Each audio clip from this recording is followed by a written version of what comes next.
Good morning, good afternoon, good evening. Welcome to another installment of Flyer Gonna Flyer. We got a good one for you this week. I'm kind of pissed, and you're going to see why. We're going to talk about the week recap and all the games that happened, all three of them, actually, to be precise. Adrane got sent down. We're not exactly thrilled about this news. And we're going to go over just in general our biggest issues in general with the team right now. And then sprinkle in the remaining games going into next week and the Christmas break. Sit back, relax, and get ready for another installment of Flyera. Gonna Flyera starts now.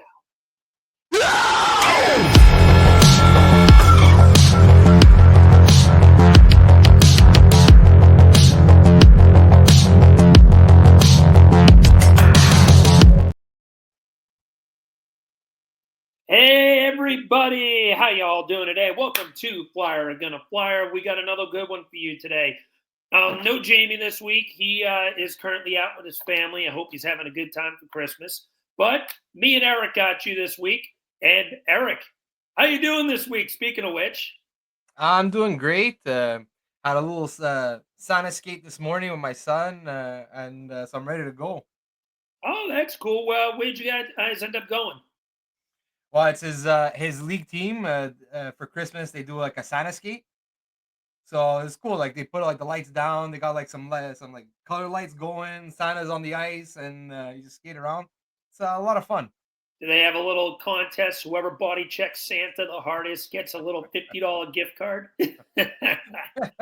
That'd be nice, but I don't know a bunch of 6-year-olds trying to take down a full grown Santa. I don't know about that, but You never know. One of them does a little bit of a shot at the legs.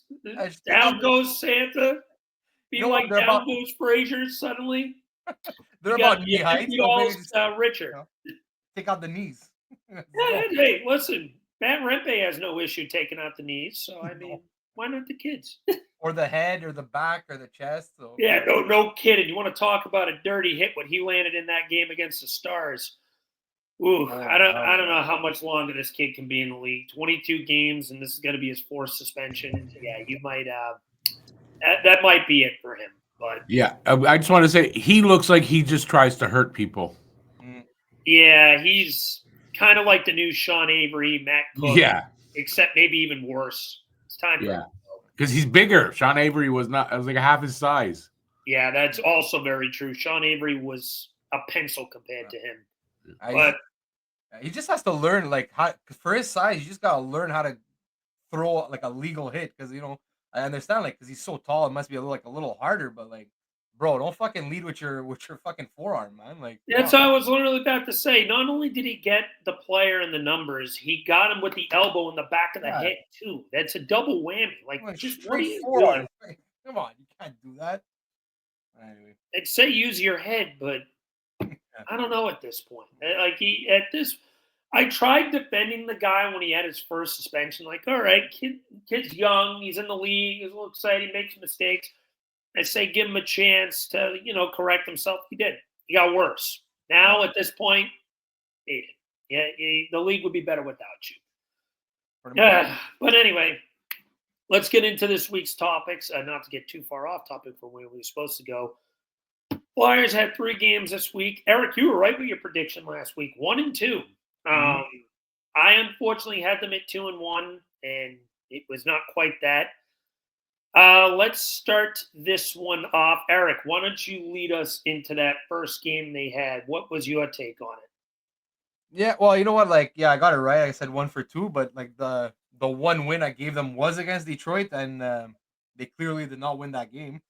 No, like, look, the Detroit game was awful. I'm sorry, like it was Yeah. absolutely pitiful. Like they did not show up at all for that game. The first two periods were just absolutely terrible. Then, like, look, I'll give it to them. They fought back and everything, and like they came out guns a blazing in the third, ended up tying the game. But then, like after all that, you would think, okay, you know what? They found their legs. We're gonna win this game. Then just terrible line change by the Flyers, and then which led to the Patrick King goal. And then you know what? They pulled the goalie and Sanheim just terrible turnover, which then just ended up in our net and an empty netter. So that was just not a good game. Again, it's like these terrible. this season, these terrible starts sometimes, like, they don't show up. It's I don't know. I don't know what to say anymore about it, honestly. So this game started pretty quickly. Konechny buried the partial breakaway 5-hole to put them up 1-0. And I'm thinking, oh, all right, the boys had jumped. Then I'll let that Minnesota game get them. They got some rest. They're ready to go. And then they just weren't. They didn't follow up on that. They just looked so flat in that first period. The majority of that period was in their own end. And I get it. I think Detroit had 2 or 3 power plays that period, which I think 3 actually, in which the third one ended up in the back of the net.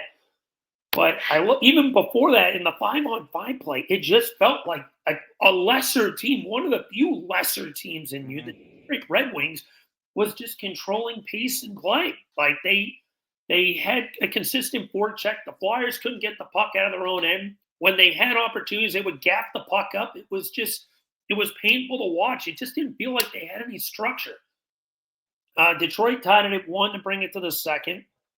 Detroit scored 1 to make it 2-1. Flyers got it back, but even then, they didn't really have any flow to that game. And then once again, we talk about these horrific second periods. Minus 20 in the second period. I think I saw it. He was either this game or last game. Going into it, either the Columbus game or the Kings game, I saw they were minus 20 in the second period, which at the time was the worst in the NHL. And it just describes, I don't know what happens when they go into the lockers. They just don't adjust. And that's a coaching issue too. Mm-hmm. I like Torts, and I understand the way he works sometimes, but at the same time, I look at Torts and I'm like, how does the team not respond like this? How are they always so flat-footed, making so many turnovers and gapping the puck up at their own end consistently? That's what the moral of this week was: is turnovers. And, Detroit just continued to punch them in the mouth. They were down 4-2 after 2. And then, as you mentioned, they kind of found their legs a little bit in the third. It looked like they were going to make a push. They tied the game at 4. Oh, and Tippett had one of the best goals of the year. Oh, yeah. One of the Flyers that has been good lately is him. He's back. He's found his game. I'm happy for Tipper. But it seems like as he's gone, everyone else has gone missing. And, third period, that horrible line change, as you mentioned, I don't know what the hell was going on there. No clue.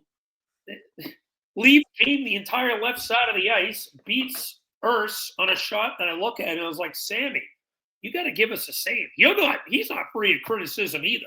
None of these goalies are lately.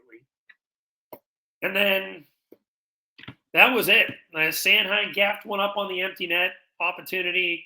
Detroit wins that one 6-4. It was just a game where the Flyers really didn't have any flow. And the little bit of time that they did, they just gave it right back. Lack of flow, constant turnovers, bad game all around. Then you move to the Kings game. This is a game I thought they came out much better. They looked good in that first period. They pressured the Kings. They got some consistent forecheck. Even though the Kings jumped out to a 1-0 lead, I didn't mind the way that they were playing. It was kind of vice versa. Tie the game at 1. You finally get something. Kings go up 2-1 pretty quickly. Flyers tie it back up at 2 on Forster, who's another guy who is actually starting to find his game a little bit. Maybe not to the extent Tippett has, but Forster has looked pretty good over these last few weeks.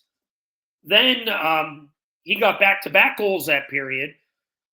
And then at the end of the second period, in that final minute, I have no idea what Kolosov is doing. I kind of wanted to fast forward through all these goals to get to this play. Alexei Kolosov tries playing the puck on the left side of the net.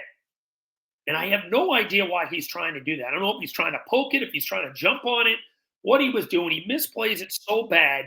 And he gives a guy of Anze Kopitar's quality an opportunity to just shoot one from a weak side and bury it. And suddenly it's now tied at 3. And I feel like the Flyers never recovered from that. Because in the third period, even though they probably outplayed the Kings in the first 2 periods, the wheels fell off. The wheels fell off. Goal off the face-off, which was another trend this week. We talk about turnovers. Oh, yeah. Mm-hmm. There were so many goals off of face-offs this week. And Kolosov did not have his best game, mind you. That third goal is what sent everything into a flux. Mm-hmm. But there were consistent goals off the faceoffs, bad turnovers, and that third period felt like their second periods where they just got no rubber to the net and the Kings just completely took over. Bad turnovers continue to be an issue for this team. And once again, their power play just didn't show up either. We'll get into that later. I'm going to save that rant for a little bit later in this episode. But it just comes to show this team, just when they find momentum, they make that one mistake, similar to the Detroit game, and then everything just comes unraveled. Eric, you add on to this. What do you think about that Kings game? No, like, look, you're spot on with the Kings game. Exactly that. It's like I thought same thing. I didn't think we played that terrible in the first couple periods, but that's it. Like we could have been gone into intermission with the lead, and then that late goal by Kopitar. It seems like it like just completely deflated the team, and then you go into the third period tied, and they were a no show, and that's it's a theme that's going on through the season is that there's a few periods, like we said, usually it's the second period, sometimes with the first and the second period, but like they go periods where they just don't show up, and that like look, if you don't show up against like I don't know like Chicago or whatever, like you know maybe you could get by, but like a team like against like the Kings, you can't do that. Like, and it showed. Look, what they score like 4 goals in the third period. Like I no, believe like so. you can't. Like it's it's like again, like I'm at a loss for words because it's like I feel like we're just like repeating the same thing week after week after week, and it's like, but nothing changes. So yeah, no, like look, it could have been this could have been a win, or it could have been even at the very least like a loss in overtime or something if they would have actually played the third period the way they played the first two.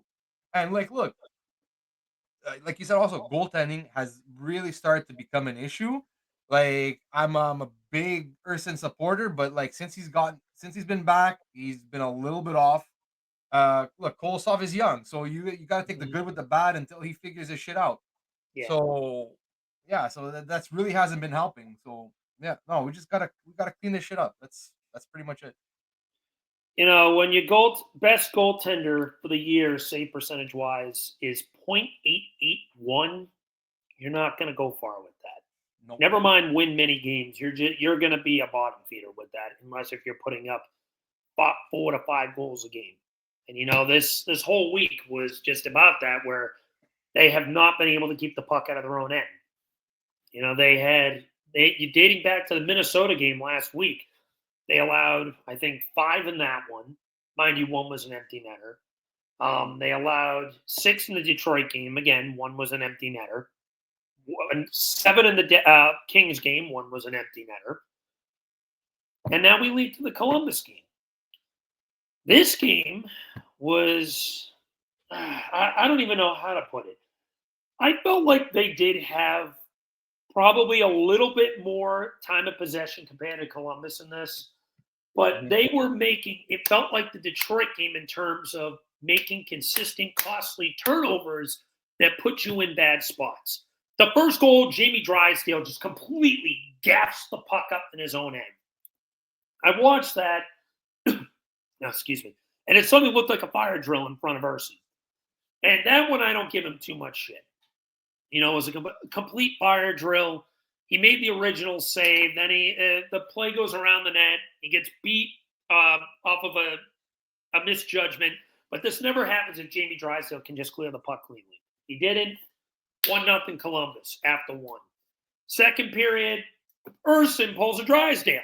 Gaps the puck up by the edge of the net. Fire drill.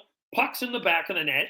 2-0 Columbus. Again, with these costly turnovers, being unable to clear the puck, when you're not playing bad hockey, but you just have the fucking wet brain farts just out of nowhere, which leads to pucks just continuously ending up in the back of your net.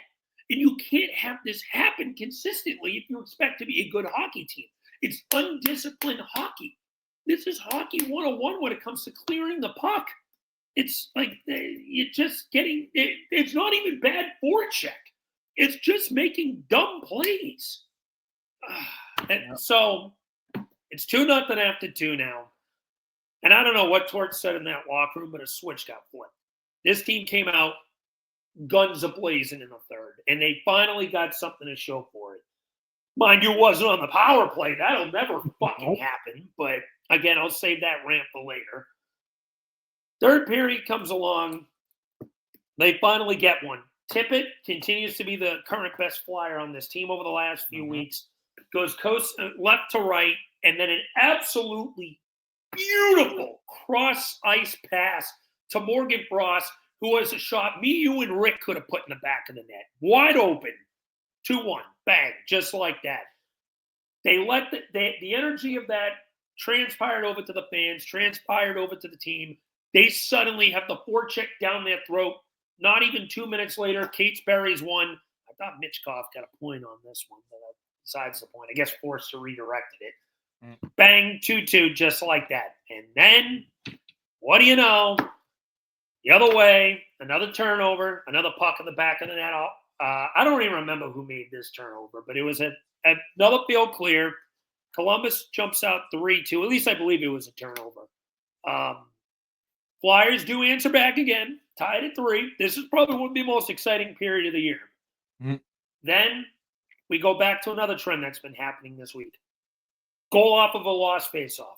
Right off the bat. This one, Urson had a little bit of a screen. He's got to make this stop. It was a shot from the point. It wasn't redirected. There was a little bit of a screen. I don't know if it was Sealer. I don't know if it was a Columbus player. Suddenly, may have been both. Suddenly, it's 4-3 with, I think, 3 minutes to go, something like that. And I'm thinking to myself, is this team really going to blow this like this? Is this really going to be another one of these games? Tyson Forster, the other guy who's been pretty damn hot lately, redirects a shot from Konechny. Net's pulled. Flyers tied at 4. We go to overtime. And that overtime, I felt like they were grossly outplayed. The puck was on Columbus's stick the whole time. But they finally got a bid. Cates, little saucer pass to Tippett, who's another guy I got to get some props to because he's been playing better hockey too. He's actually showing a little bit of secondary scoring on the bottom 6 lately. Props to you, Noah. You've been playing much better lately too. I don't want to leave you out of this. A little saucer pass. Cates to Tippett. Tippett right to left. Beats him on the backhand. Flyers get the dub. That game, that was roller coaster, simply put. Eric, let me let you jump on this.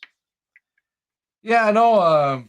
Look, that game, I didn't think, it looked like we were kind of outplaying Columbus at times, but then at other times, I feel like it was just, it was false. I don't know how to explain this properly, but I didn't think we were playing that great of a game, but look, at the end of the day, like I said, the third period was fantastic. It was just great hockey, that third period.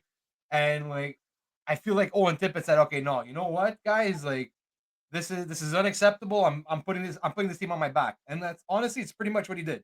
Owen Tippett put this team on his back and he willed us that win.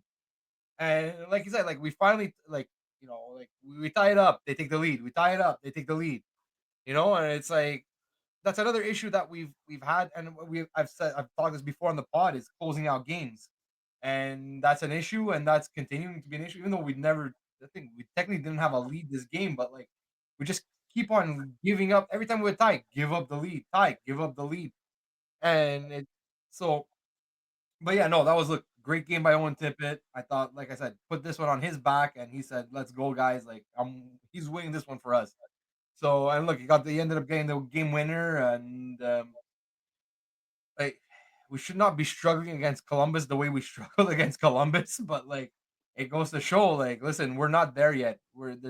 And we have to say also, look, Sean Couturier didn't play last night, so.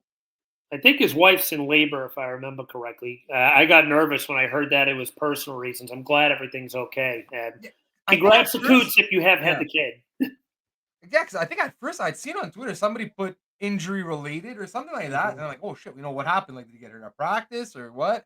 And then when I was watching the broadcast, they said personal reasons. So kind of figure, maybe I didn't know his wife was pregnant, so maybe I don't know. I think that's what it is. I don't know for sure, but I'm pretty sure his wife is expected. So, Okay, so there you go. So yeah, because which is now more than acceptable. they sent Lixell back down. I don't know if you saw it today, so they sent him back down. Also, I want to say Lixell had a really freaking good game last night.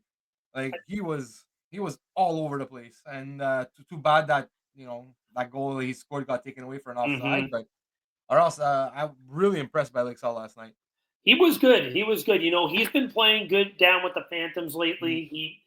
I saw something that was interesting. He didn't score in his first 49, 50 shots of the year, and then he just exploded once he got that first one. It's kind of similar to what Owen Tippett did Yeah, this year. yeah. When Tippett finally got a few to go in for him, he's caught fire. Now over the last 2 weeks, he's been the best flyer on the team, in my opinion. Hmm. Now, mind you, it's the thing with Tippett. He gets on really strong streaks, and then he can go, maybe not missing, but he'll have points where he's like, okay, where are you? We need more from Hmm. you at this point. But like Sell, that was good to see. Like, I want to see this kid get a chance here at some point. Hopefully, they shed away a few guys that don't need to be here long term. One of their wingers potentially, Farabee, Brink.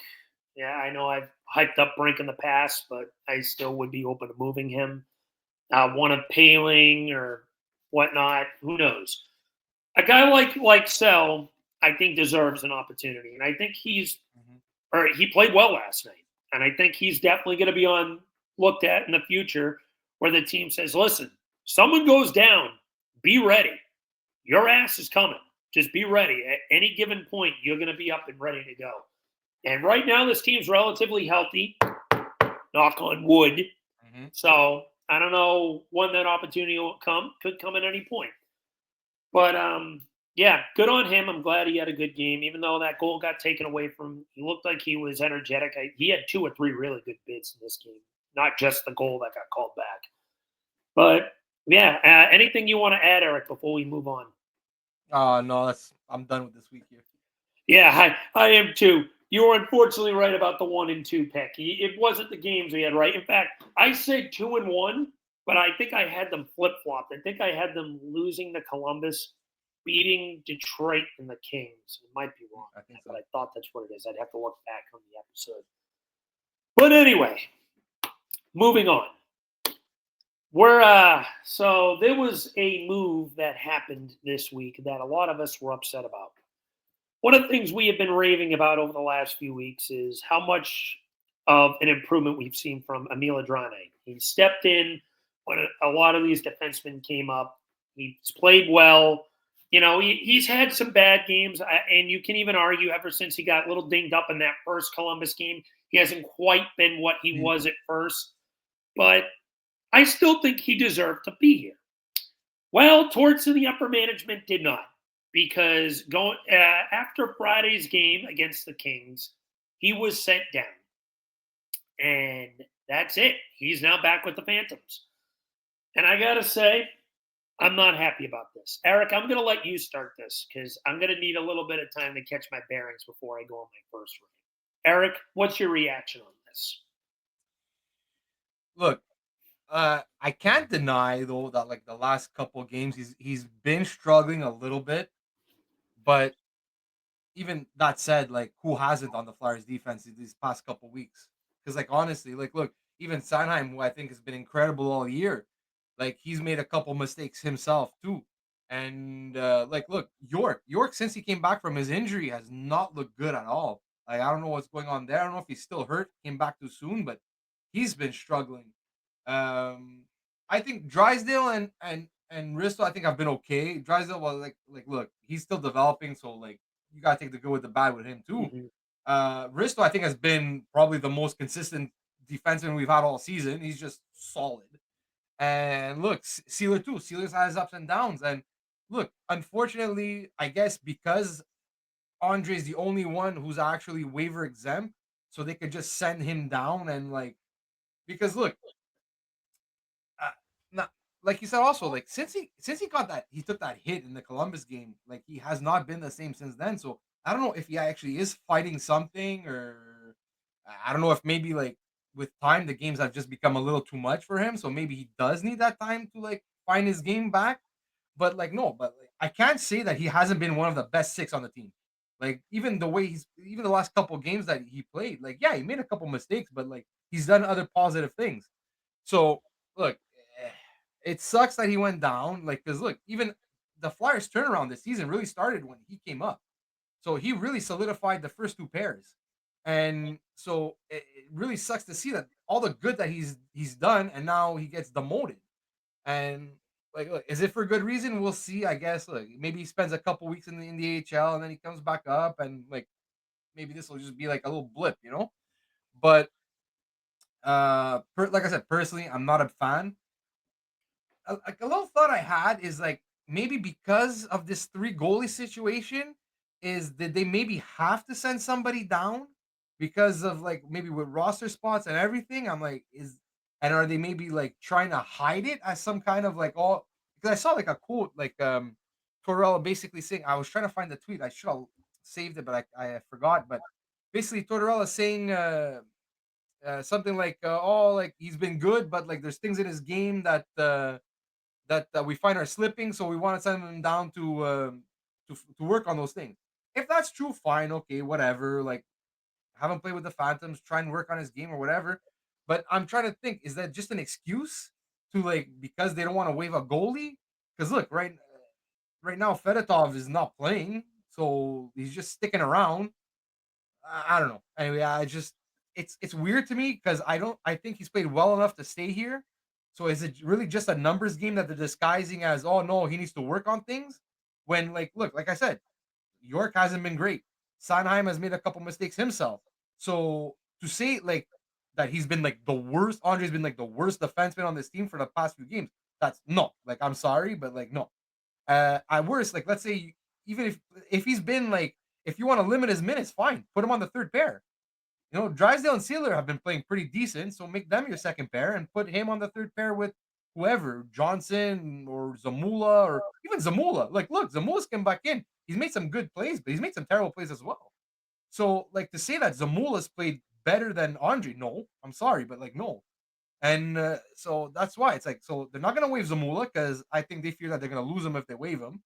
I don't know why they're not waiting Fedotov. Maybe it's like some kind of understanding they have with him that they're just gonna keep him up regardless. I have no clue. I can't say, but I find this weird. It's just it's really weird.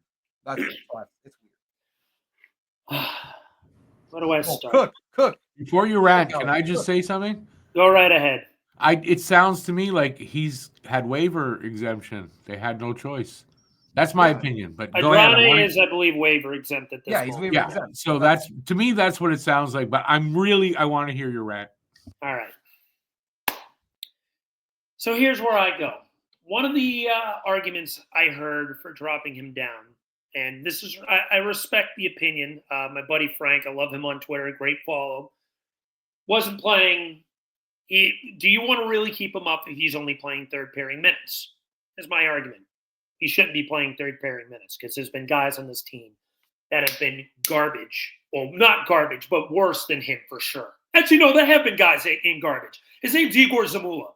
Why the hell is this guy here? Listen, all due respect to him. I get it. He's a Russian translator, one of the Russian translators for Michkov. I get that. What does this guy provide? Because when he's on the power play, he's done fuck all. Absolute fuck all since he's been there. He hasn't done a relevant thing on this team since the Ottawa game last year where he put up 2 goals. I seriously, no disrespect to the kid. I'm sure he's a nice kid. I'm throwing him on waivers. I don't care. If you lose him, who cares? You have 8 defensemen before sending Adrane down. What's the big deal if you lose Zamula to waivers? You free up $1.6 million in cap.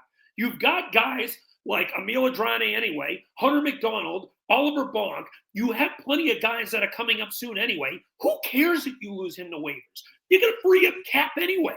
So there's a positive there. Who cares? That's number one. Number two, I hear the fact that they say they don't want to play him on the third pair. I agree with that. Him and Risto looked like a very strong, consistent pair together. Eric, you make a great point. You said Rasmus Ristolainen's probably been the most consistent defenseman on this team this year, and I absolutely agree. He has. He has been their best, but he's been their most consistent. There's a difference.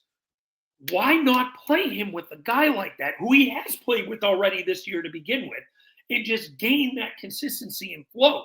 Rasmus Ristolainen is a very good stay-at-home defenseman. A guy like Andre, who is more of an offensive upside, who you can play on the power play, which, by the way, looks better with him on it, mind you, than with Jamey Drysdale. No disrespect to Drysdale. I get he's still developing too. I still want Drysdale on the power play, but maybe the second unit compared to the first, at least for the time being. Why the hell are we giving Igor Zamula power play time in this situation? What the fuck does that accomplish? I'm saving the full out rant for the power play for a moment, but I'm going to sprinkle in a little bit of a teaser right now. This power play has been trash before before Emil Adrane came up. Adrane, it looked like it at least had some flow, some consistency. And then it got ripped off, and now you have Drysdale and Zamula quarterbacking it again. Now, again, Drysdale, I get it. That's his game. And, you got to keep him on one of the two units. I completely understand that. I don't see what the fuck the point of Zamula is. I can count at least 3 or 4 wafts over the last few months, over the first 2 months of the year, that have led to rushes down the other way based off of Igor Zamula's play. What the fuck does he bring? Like, in all seriousness. Like, I understand, and Cam York has been struggling. I absolutely agree with that. I do. I would still keep him with Sanheim for the time being and let him work through this. He definitely has.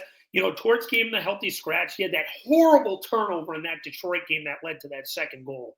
He tried that cross-ice pass from his own end, gets intercepted at the red line, 2-on-1 the other way, bang in the back of the net. The moment that happened, Torts said, "You're done for the day." I get it. You can't be making fuck-ups like that. He didn't play the entire third period. He got scratched. So he actually realistically missed a game and a half before Torts put him back in. And, Alta Cam York, who looked at the situation and said, I got to be better. I got to be better. I got to look at this. And, that's how Torts sends his message.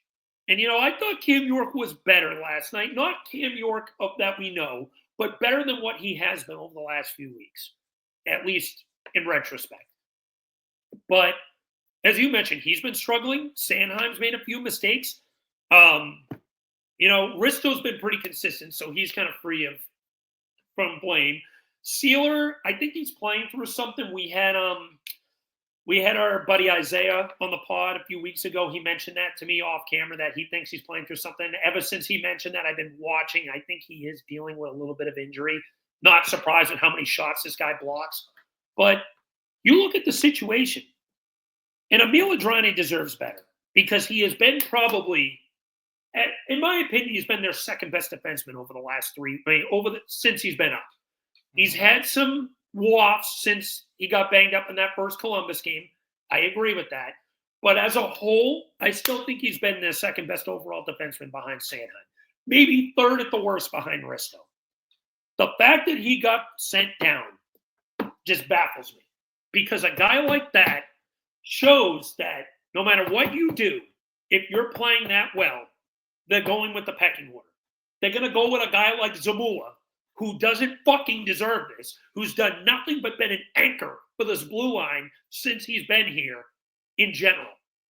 If he wasn't a translator, this guy would probably be in Lehigh Valley already. That's the only thing I can think of at this point. No disrespect to the kid, but the fact that he is playing here over fucking Emil Adrane is bullshit. And rant. I just thought of something quick. Remember when Torts scratched Michkov, and Yes. he said, "How can we forget?" Yeah. So I remember what Torts said. He goes, after he had said at one point, he was like, "I want Michkov to watch, and then I'm gonna ask him some questions or whatever, and I want to see how he responds in the few games after that. Mhm. I want him to watch to see what he has to work on and whatever. So then look, when Michkov came back, I guess he fixed whatever he had to fix, and look, he was great after that.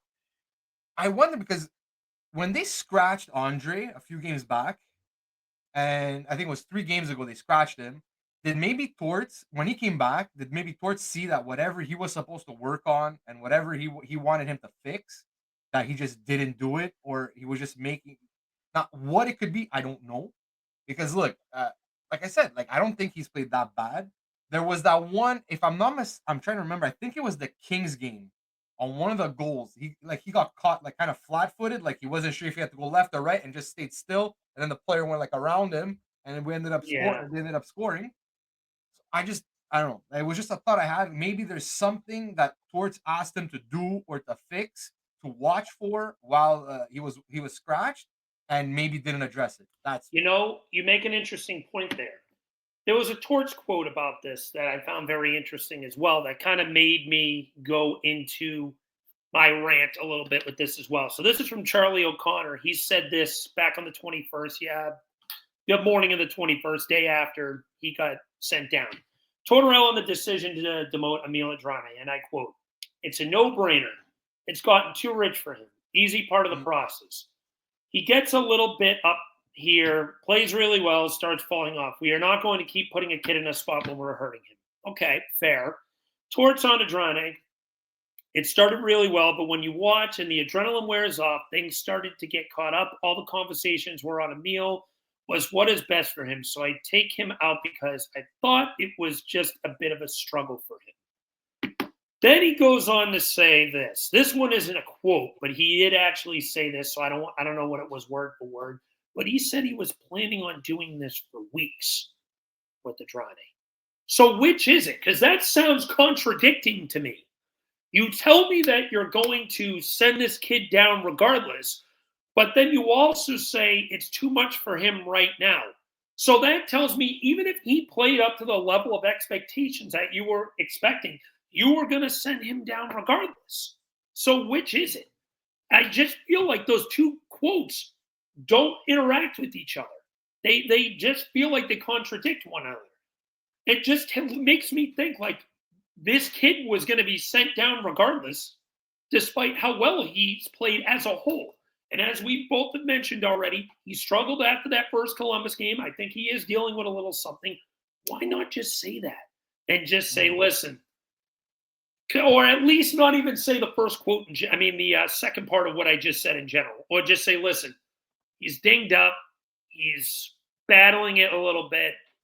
We were thinking about keeping him, but we think him gaining his confidence back and playing back down in the AHL and finding his game, we can revisit this in a couple weeks, and maybe he'll be worked. And maybe then once he finds his game again and feels a little bit better, and we can consider bringing him back up again.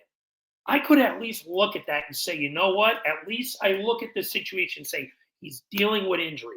He's banged up right now. They want what's best for him long term. But when you come out and say, oh, we were going to send him down regardless, why? That just it makes it seem like that this kid has a wall. No matter what, you're going to send him down. And you're going to put him into a situation where he can't earn his way back up permanently when he's clearly better than guys like Zamula. Like, why are we doing this? I don't understand. He's been better than Drysdale this year, I think. Jamey's been playing better as of late since he's come back from injury, although the last two games, not as much. But as a whole, he's been playing better. Guys like Sealer who are hurt right now. Sealer, I know what we're going to get out of him, so he gets a pass from me. But guys like Drysdale and Zamula, he's been better than them. Drysdale, at least I get, he's a high pick. He's what you got in Gauthier. But there's no reason I'm just pissed at this whole situation. Can I give an opinion? Go right ahead. I kind of agree with you that you're not getting the whole picture. But you know what it might be, too? They're holding the three goalies. Why don't they just come out and say, we've got I'm glad you brought that up because that was going to be part of my next round. So let's we got no choice. Yes. And be honest with so I agree. But I think that's what it is. He's got waiver eligibility, and what do they do with the three goalies? And you know what? That makes the most sense. Eric, let's move on to our next topic because it's kind of correlated with this. Frustrations in general. The name of this episode is Persistence. What's going on right now? Where they're pissing us off. So, Eric, let me let you go on a rant first. What has been frustrating you right now with this team, just in general? Oh, well, okay. What's been frustrating of late? Because, like, look, like at one point, like I said, they were actually playing well, and they were like, well, like take away like the first maybe 5 to 7 games of the season there where they were really struggling, and then they found their game and they started playing consistently. But look, like now, like the power play is absolutely fucking terrible again. Like, it had a hot start to the season, which, like we've mentioned before, also, it's like that was probably the Michkov effect. Like, look, Michkov comes in, supposed to be like a superstar, especially on the power play, and look, he really did. He gave that power play a boost. But then you know what? I guess like I don't know if like teams just start figuring it out, and that's it. There's like no creativity to this power play. So that's one major issue that I have. And then again, like holding leads, finishing games, even just starting games. It's weird. Like some games they don't show up in the first, some games they don't show up in the third. The forget about the second period because the second period just been their worst period all year. Um, goaltending, which I thought was pretty strong at one point. Like I said previously, since Erson came back from that injury, I don't know, something's just off. It just seems like, and it doesn't matter who's in net. It just seems like we're giving up at least one bad goal a game. So every time every game we play at -1. So we're starting off at -1 because you know there's one goal that's gonna go in that should not have gone in. So and also like an issue, lack of center depth. Again, we come back to it. Like, look, Sean Couturier had to miss a game yesterday because of, I guess, well, we're assuming it's because his wife gave birth. But who took over the first line center? Scott Lawton. Like, come on, Scott Lawton's on a first Yeah, line center. like if I if knew if that already, but it still shocks me. if like if your depth is that Scott Lawton has to replace as first line center, like we got big issues, man. Oh, Like it's so it's that's it. And look, like I don't want to. I'm not ripping on the kid, but just to say, like Michkov, it's 5 games in a row now that he's held pointless. I don't want to say he's playing bad because he's really not. There's a couple like beauty passes I saw him make that like could have easily like turned into goals, but like whatever, no finishing. And something that I find really weird, going on to what we were talking about a little bit before, like at one point when the Flyers were playing well, and like guys like Cates and guys like Forrester and Tippett, they were all struggling, but we were winning. We were like consistently somewhat winning, whatever. Now look, Cates in the past 6 games, 4 goals, 2 assists. Forrester in the past 3 games, 3 goals, 3 assists. These guys are finally and Tippett's been like the past 2 weeks has just been a beast. These mhm. guys, and even Morgan Frost, actually. Morgan Frost too has been picking up a few points here and there. And it's like finally these guys break out, but like we were losing games. So like I just find it so weird. Like I don't know. It's just been a really weird season so far this year.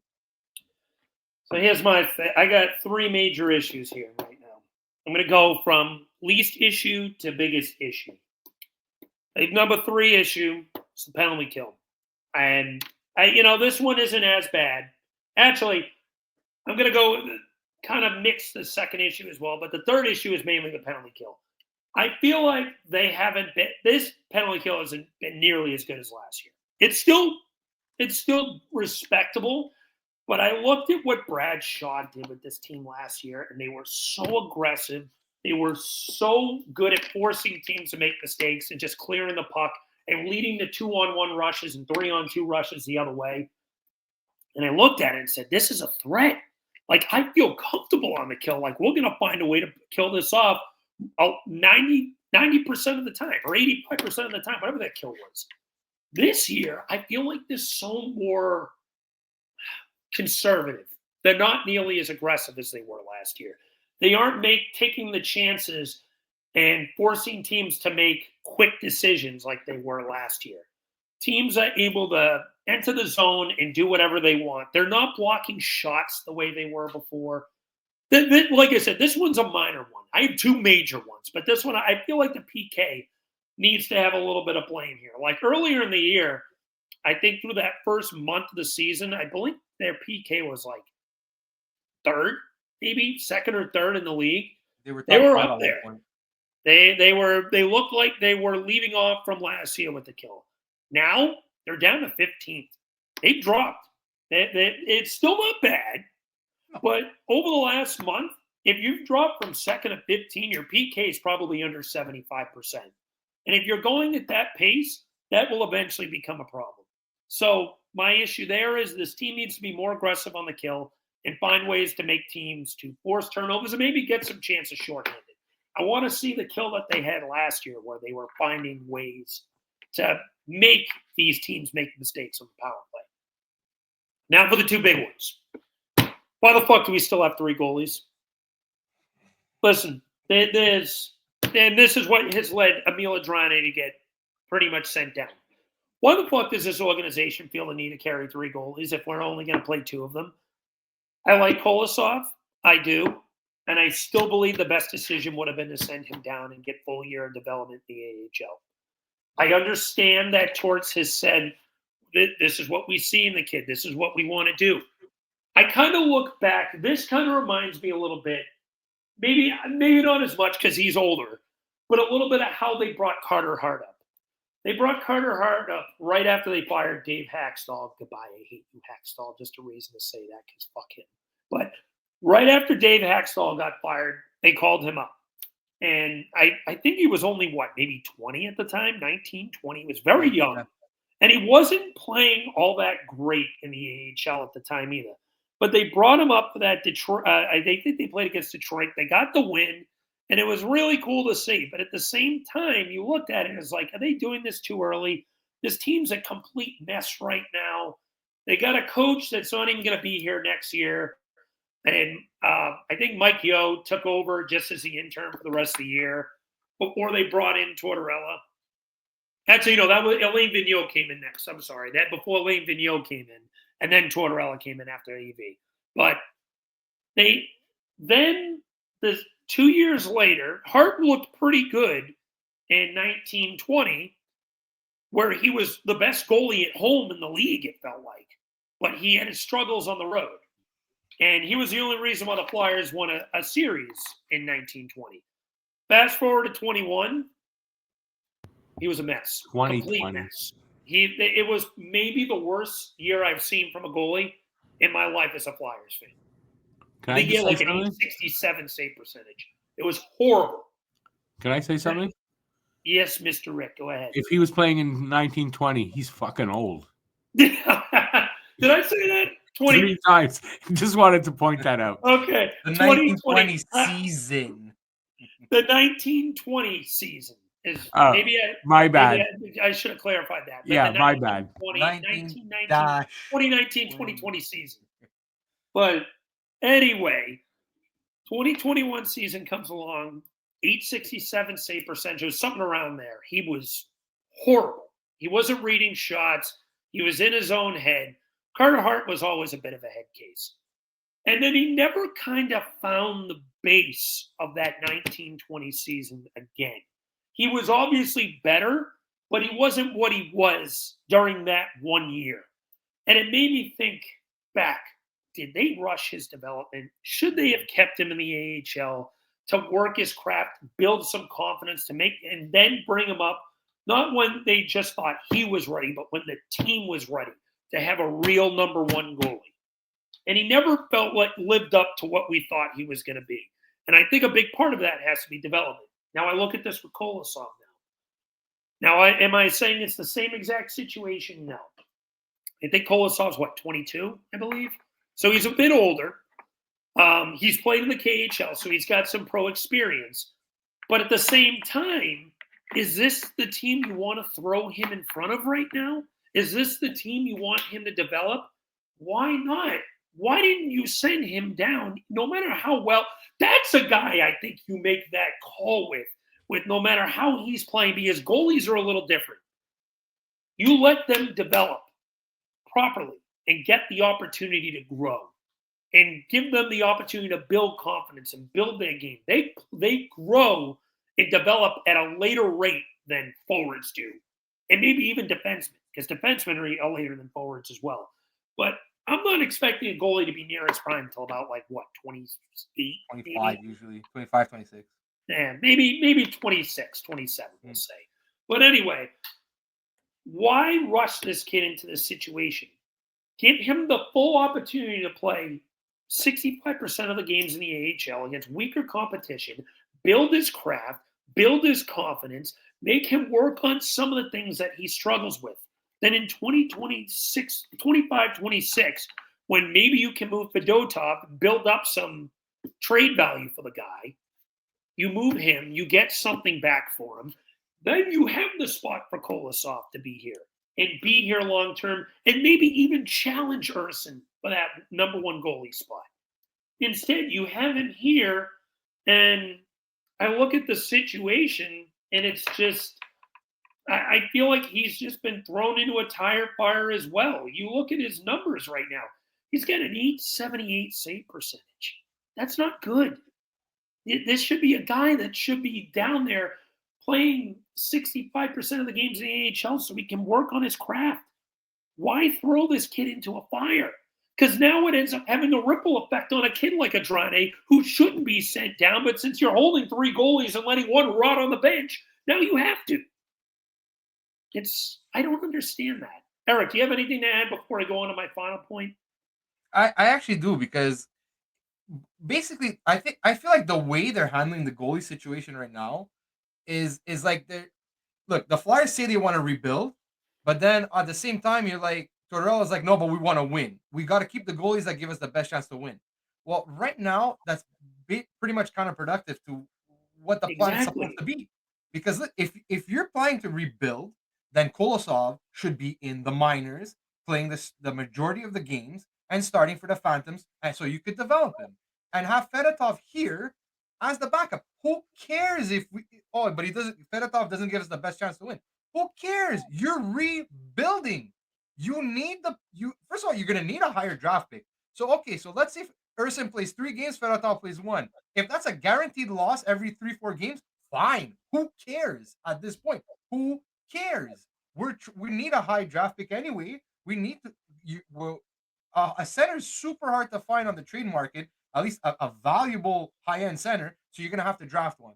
If you want to draft one, you got to pick high. If you want to pick high, you got to lose games.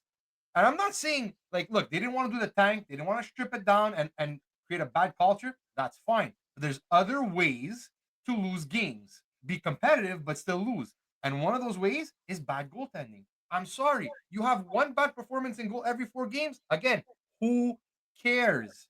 Who cares? Send Kolosov down, have him play the majority of the games. What does it serve having 3 goalies up here? And what, like, they say that, oh well, I keep on hearing, oh well, the organization is scared if they send Kolosov down that he's gonna want to go back to Russia. Guys, it's fucking January. Like, it's January in a week. Like, you really think he's gonna go off to fucking Russia like at the middle of the season? Minsk at this point, like they're almost towards the end of their season, because the KHL I think finishes like February or March, finishes a lot earlier than NHL. Yeah. And at the same time, also, he can't play there unless we loan him. So what stops Beer from saying, listen, if Kolosov says, well, if you send me down, I'm going back to Russia, buddy, go home, but you can't play. I'm not loaning you, so you can't play. So you might as well just stay here. And at the same time, if he leaves, like we've said before, next year Carson Bjornsson is here. Okay, what stops the Flyers from signing some random like Scott Wedgwood or like one of these guys, one of these German backups? Okay, sign him to play behind Urson, and then you have Bjornsson that's going to be taking the starts in Lehigh Valley. So what incentive how does it benefit Kolosov from going back to Russia? So send him down. Who gives a fuck? Like, play fucking Fedotov. Maybe Fedotov finds his look. He had 3-4 really good games in a row, and then he had that bad game again. He let in 2 bad goals against Florida, and then let's pull him. He's done.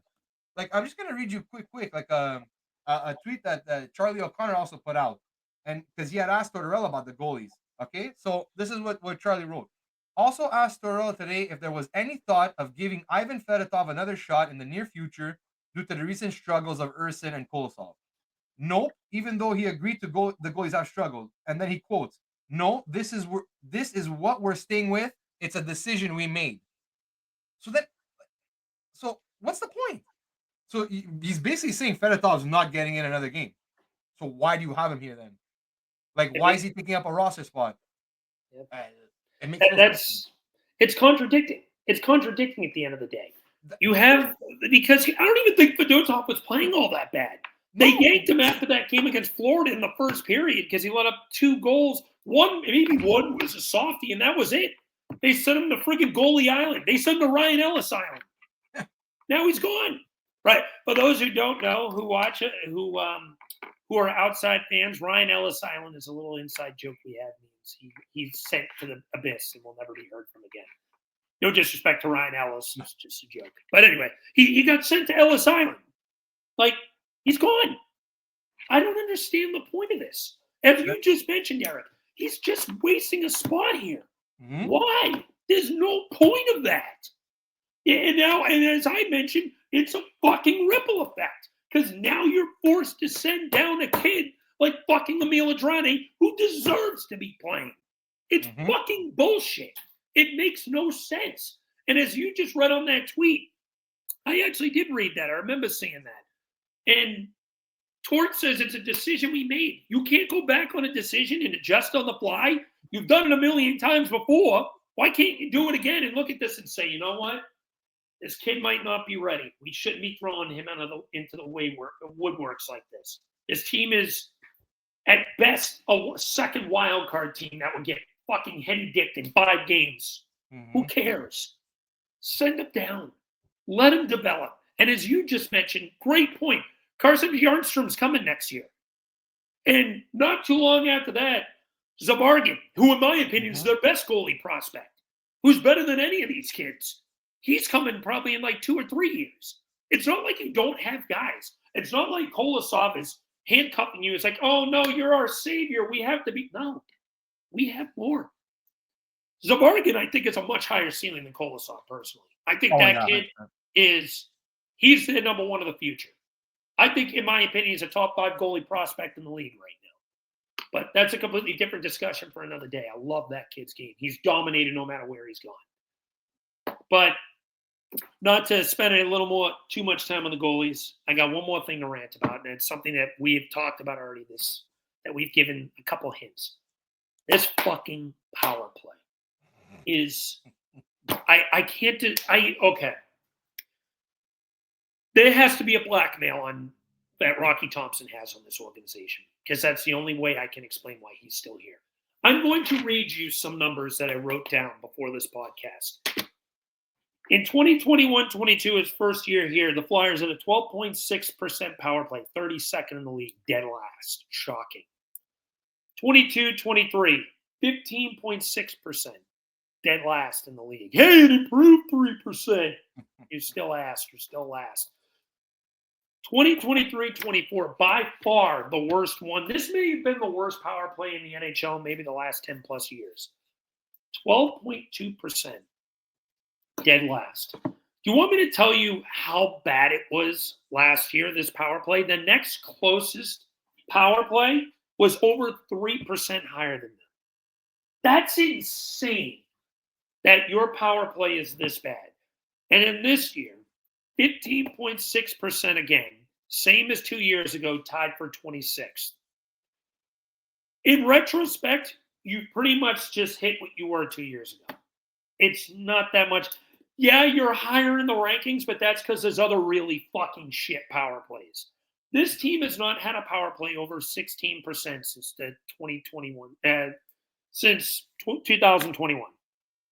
That shortened season. That's inexcusable. And I think Michel Therrien was the coach then, if I remember correctly. Yeah. Jake Voracek was still on this team then, who was probably one of their best power play guys in a long time.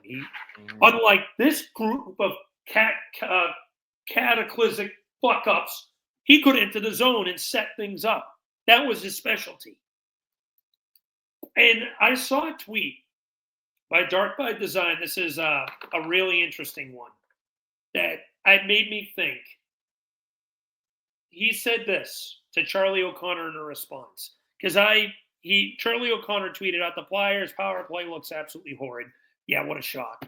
He goes, have you noticed the longer players are here in the Flyers, the worse they look on the power play? Z, Drysdale, Mitchkoff, etc. have all looked good when fresh. But it's like the second they learn whatever Rocky's system Yeah. is, they become completely lost. Yeah. And, you think about it, and he's absolutely right. Mm. These guys have come here. When Drysdale first came here, the power play looked like it did have a little bit of a jolt last year. Wasn't that long, but it did have a jolt. Then, as the year went on, the power play subsided. This year, you added a Mitchkoff to the power play, and at the beginning of the year, it looked pretty impressive. It was up as high as the top 10 at one point. Mm-hmm. And as the year has gone on, it has slowly dropped and dropped and dropped into the fucking abyss. Why the fuck is Rocky Thompson still fucking here? He is worse than Michel Therrien. Let that sink in. Michel Therrien had no business being a power play coach. Why the fuck does Rocky Thompson still have a job? He is worse at the power play than Dave Hackstall is as a head coach. Do you know how fucking hard that is? I made a stupid Hackstall decision count in 2018-19 for every fucking dumb decision that moron made. Rocky Thompson is worse than that. This team, year after year, has shown flat-out incompetence. Oh, and by the way, the front office made it known to the fans that they have weekly meetings or monthly meetings, whatever it is, about the power play. Yeah, what fucking good has that done? You're still under 16%. You're still fucking shit. You're still in the bottom fuck of the league.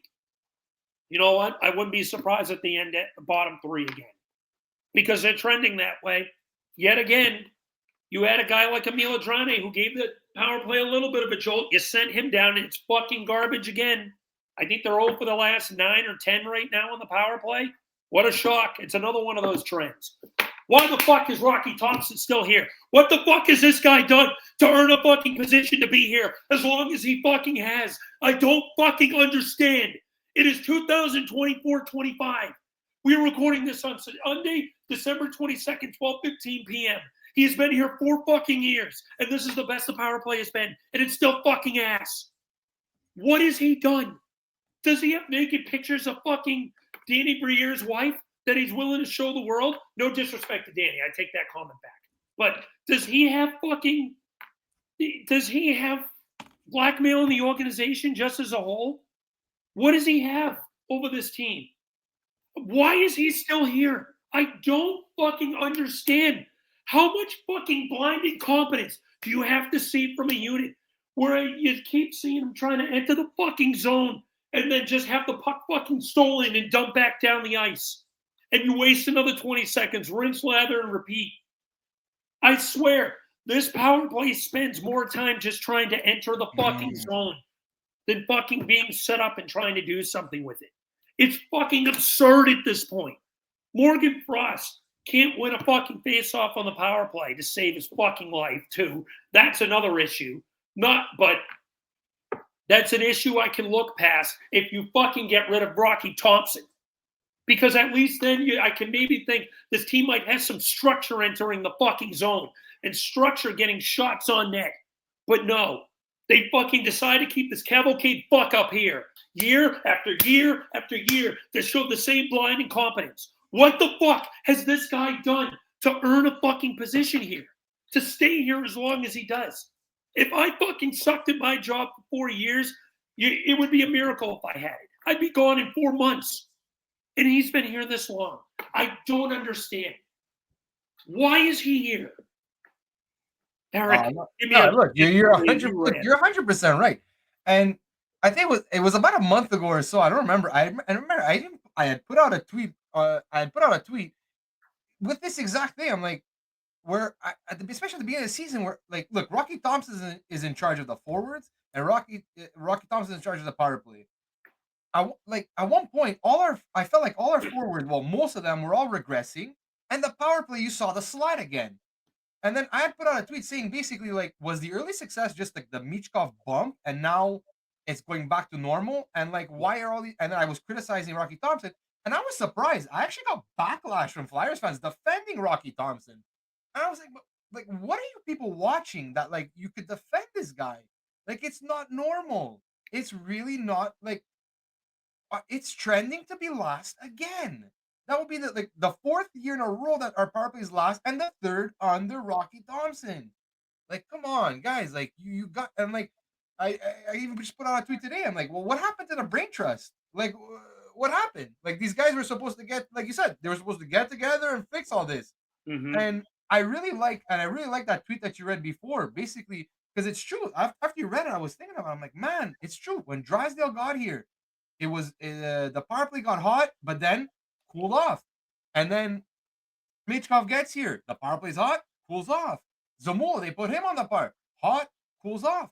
So I think you're right. It's as if like they get put on the power play. There's that bit of adrenaline, they do like what they're used to, but then when they actually implement the system, they're all lost again. They're completely lost. And like, come on, like, look, I understand, and I think I made this point before. Last year, San Jose's power play was somewhere like in the middle of the league, like 15 or 14 or something. I can't remember exactly where they were, but they were pretty successful. And don't come and tell me that last year's, not this year with Celebrini and Will Smith, last year's Sharks had more talent than the Philadelphia Flyers Not as they're even currently close. constructed. No, Not even close. no. But somehow their power play is above and beyond better than ours. Like, come on, like, Structure. And I'm it just sorry. shows. I thought they should have replaced them last year. I agree. Last 100%. offseason, they didn't do it. They wanted to give him another chance. They wanted to have like guys like Sharp and Heatley and whatever put their input and try and fix it. Fine.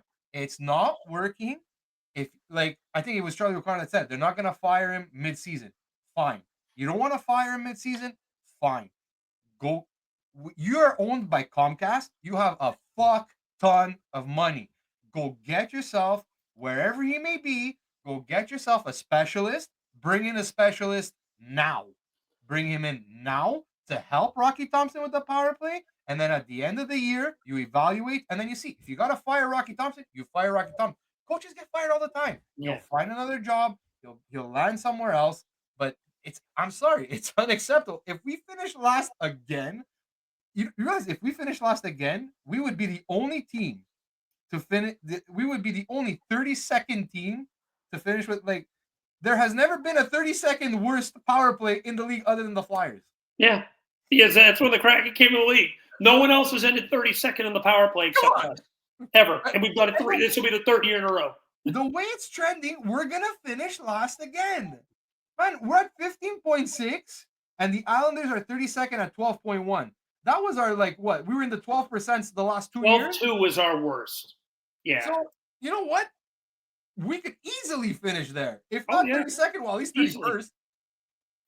So, I just don't understand what they see in this. Like, and you make a good point. That's actually a very good secondary option. In fact, it's funny you bring up the Charlie O'Connor tweet. He was quote tweeting me actually because I was the one who told him that, and then I tweeted him back, Charlie, I'll Venmo you $10 if you freaking ask him the question, when are you firing him? But anyway, yeah, that is a very good point you make. Why not bring in a specialist? You brought in guys like Patrick Sharp and John LeClaire here to help with the team. Why not have one of them bring their input? These are both good offensive dynamic players in their time. Patrick Sharp was a stud for Chicago. He was a big part of the nucleus of that team when they won their 3 cups. John LeClaire was part of the Legion of Doom. Like, enough said. Those are 2 guys that know what the fuck they're doing when it comes to offensive input. Why not maybe have one of them, work side by side? And if it ends up failing with Thompson, launch him into the sun and maybe even elevate one of those guys. I'd at least listen to that. LeClaire, University of Vermont guy, really smart hockey mind. Really smart. He knows what he's talking about. He always gives input that makes you stop and think for a second. It's like, he's onto something with that. I'd love to have a guy like that, even to elevate in this organization. If you're not going to look for someone on the outside, fine. But you can't go the way it has been. It's just unacceptable. It is completely unacceptable that you do this year in and year out with this guy and continue to be in the position that you are. because we are now in year. I actually thought this is Rocky's 4th year. It's only his 3rd. He's been here since Torts. Okay, So all it's his right. 3rd year. So I give him a break for 2021-22. That was Michelle Terry and them. So we'll scratch that one off of my rant. But still, 32nd, 26th. Yeah, he hasn't improved it. He's just kept it the same. It's been the same cavalcade of shit. 15.6, 12.2, and currently 15.6. Last, and tied for 26th. It's unacceptable at this point. You cannot keep doing the same bullshit that you're doing. And I heard one funny tweet as well. Someone says, "You're not going to fire a guy named Rocky in the city of Philadelphia." That's a fair point. Maybe that's why they're keeping him. It would look bad. But at the end of the day, something has to change with this power play. Like we're beyond the point of something needs to change. It should have changed last year. It should have changed 2 years ago. That you have the talent to be better than 32nd. This should be talent-wise a middle of the pack power play, somewhere in the mid to late teens, somewhere between 15 and 18. That's from a talent perspective where this power play should be, but they're not. And you know why? Because whatever this structure they have has been a big giant wet fart. Long, plain, simple. Anything else to add before we wrap things up with our week games for next week? Well, just a little extra to the power play discussion. Like I said, look, what stops you from looking at the AHL, NCAA, junior hockey, identify the teams that have rock solid power plays, see who their assistant coach is, see who's running it, scout coaches, and see. A lot of these guys have out clauses if they get an NHL job. So that's it. Just go find somebody. Open up the wallet, Comcast. Plain and simple. Open up the wallet and pay, because something's got to change, because it's going to hurt your pockets again eventually. You can't let a guy a talent like Matvei Michkov be put in a position like that. Long, plain and simple. But anyway, let's move on to next week's games. I'm going to need a glass of water after this. I believe they have 3 games this week. So they play at Pittsburgh for the first time Monday. That's always a game I have circled. I love the game against the Penguins. And it's the Flyers have no more home games the rest of the calendar year. The next home game isn't going to be until January 7th. So they're on a 6-game road trip. So they're at Pittsburgh. Then they got the Christmas break. They don't play again until Saturday the 28th against the Ducks. And we'll leave it at those 2 games, because then they do play Sunday the 29th at the Kings, but we'll probably have another episode before that. So we'll just do these 2 games, at Pittsburgh, at Anaheim. And by the way, everyone, check out tomorrow. We're going to be having a live stream called Holiday Hysteria Live, where the Pucking Around podcast group from Flyera Gonna Flyera, Highbrew Nation, and Habnormals will all be joining in, having a live stream of all 3 of our teams playing games. The Flyers play the Penguins. The Bruins, I believe, play the Capitals. And I believe Montreal plays Columbus, if I remember correctly. So check it out. We'll be doing some fun stuff. Little holiday cheer. And we'll be slamming some goal horns when our team score. Hopefully the Flyers score 1 or 2 goals, because I want to slam that horn. But anyway. We'll also be doing a guess the score contest. That too. For a small prize. If you get it, it's a small prize. Small prize. Nothing crazy, but guess the score. You guess it right, we'll throw you a little something. But anyway, tune into that tomorrow, live stream starting at 7 p.m. Look forward to seeing you guys. But anyway, so Monday, tomorrow at Pittsburgh, Saturday at Anaheim. I actually got both of these games circled for different reasons. Eric, I'll let you start. Give me your predictions. I'll never predict a loss against the Penguins. So nice. Good man. Penguins. No, look. Well, the Penguins have been playing better of late. They just got smoked by New Jersey last night, though, so that's good to see. I was looking over their schedule. They've been beating some pretty bad teams, but losing to the good teams. Although they actually, I think, I previously beat the Leafs early in the month, but still, it doesn't matter. They're 8-2-2 in their last 12, I believe. So they're on a Yeah, bit of a run. I think I'd seen 6-3-1 in the last 10, or yeah, something like that. 6-3-1 in the last 10. But anyway, no, I think this is one game like I'm really hoping, because big rivalry. There's always been that rivalry with Pittsburgh, and like, come on, this is a game you have to get up for. This is a game you have to be ready to play. No bad periods. I really want to see a 60-minute effort from the Flyers against Pittsburgh. Like, because if they don't show up against Pittsburgh, man, we really got fucking problems. So I'm predicting a win against Pittsburgh. Anaheim in Anaheim. If I'm not mistaken, that's the start of the California trip. Yeah, They four they straight. usually struggle, but I think the last couple years actually did pretty well. Last year they went 2-1 out in Cali. They If lost I'm to San Jose and then beat the Ducks in Canes. exactly, yeah. So I'm gonna predict another win. So I'm gonna 2-0 say, week from Eric. I yeah, like it. I'm going 2-0 this week because again, Anaheim is one of those teams I really like. They're awful. Also, they're not having a great season. Yeah. They're I need to they're correct what? some. Pittsburgh's 8-3-1 in their last 12, not 8-2-2. You're right. Actually, I missed that. So, yeah, Pittsburgh. yeah. So Pittsburgh win. Anaheim, look, they're 3-6-1 in their last 10. So yeah, I They're think they're bad. struggling. Yeah. Like unless I don't know, somehow Cutter Gauthier decides it to be like a fuck Philadelphia game. So like, I don't know, I can Yeah. pull it off. I doubt it. So no, I'm predicting 2 wins. Yeah, 2-0 this week. So I'm going to be in the same boat. I'm also going to predict 2-0 this week. I think Pittsburgh game, like you mentioned, I can't predict an L against Pittsburgh. I hate that fucking team so much. They're my least favorite team in hockey still. They have been for well over a decade.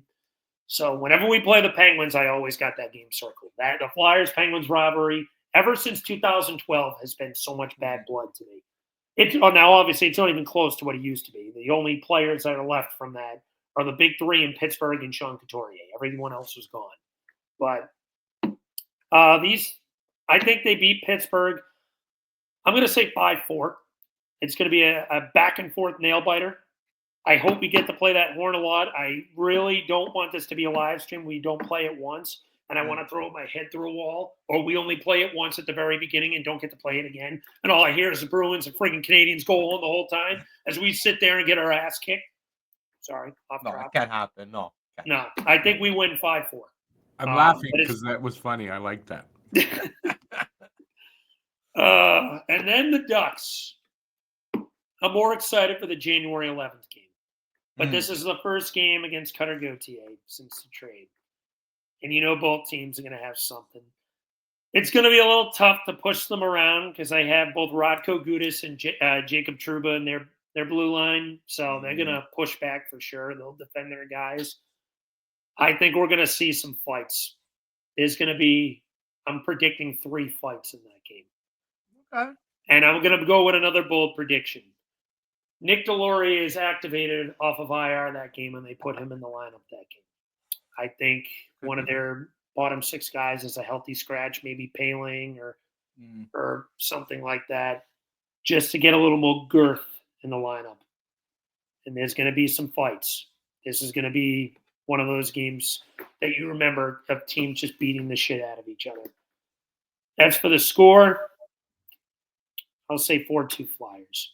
I think it's going to be a good, very physical game. And it's not a team that you're going to want to match physicality with because the Flyers are not a very physical team in general. But I think you're going to see a rare physical game from the Flyers because they don't forget what happened last January and how that guy, that weaseled his way out of Philly. Long story short. But with that being said, that'll do it. Eric, do you have any closing thoughts before we wrap things up? No, not really. Just looking forward to these next 2 games. Like we said, it's always fun to watch the Flyers beat the Penguins, and it's gonna be even more sweet when the Flyers beat Anaheim. And for sure. Wave For goodbye to sure. Cutter. They played better on the road this year, so we'll see what happens. But with that being said, my last closing thought. Buffalo win a game. 13 in a row now. Oh, my God. I feel so bad. That's embarrassing. You lost 18 in a row a few years ago. And of course, we were the team that ended the losing streak because that's what the Flyers are. They're streak busters. I don't think it'll happen this year because we don't play Buffalo again until March 22nd. I checked. I think we're safe. We won't be the streak buster team this year unless if they go on to lose like 40 in a row, which they like to think won't happen, but it's Buffalo. Who knows? Yeah, Pagula, and he's got to sell the team. Pagula out, please. I feel so bad for that fan base. They deserve better. Pagula out. Sell the team. think, you know what? I think they got to fire Adams and they got to bring in an experienced general manager. I agree with that too. They got to bring in somebody with balls that is that's not married to these players. Mm-hmm. That's like, okay, that can evaluate talent to be like, okay, listen, this young guy, bring in this veteran. This young guy, let's bring in that veteran, and actually put a complete team together. Pagula must go. Adams must go. I said from the day he was hired, Lindy Ruff was the wrong guy. Oh yeah. And what an off. That guy's a dinosaur, as we mentioned him the pucking around pod last week. He needs to go. He needs to. I mean, he not this year obviously because he just hired him, but as a whole, after this Buffalo stint obviously fails, he needs to retire. Ruff must go. Long story short. But anyway, that'll do it. See you guys next week. Take care. And thank you for all tuning in. Check us out tomorrow as well when we talk about our live stream. And as always, let's go Flyers.